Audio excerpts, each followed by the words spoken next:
Welcome to the Slop Farm. Enjoy the video. In this video, I will show you how to make a delicious mixed vegetable soup.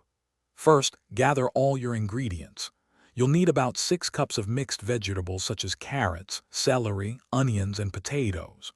Also, have 8 cups of vegetable or chicken broth, 2 tablespoons of olive oil, and your preferred seasonings like salt, pepper, and a bay leaf ready.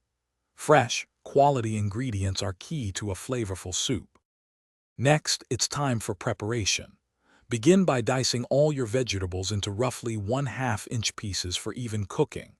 Heat 2 tablespoons of olive oil in a large pot over medium heat. Add your chopped onions and cook for about 5 minutes until they become translucent. Then, add 2 cloves of minced garlic and cook for another minute until fragrant, being careful not to burn it. Now let's bring it all together. Add the rest of your chopped vegetables such as carrots, celery, and potatoes to the pot. Pour in 8 cups of vegetable or chicken broth. Bring the soup to a gentle boil, then reduce the heat to low, cover, and let it simmer for 20 to 25 minutes. This allows all the flavors to meld beautifully and ensures your vegetables are perfectly tender.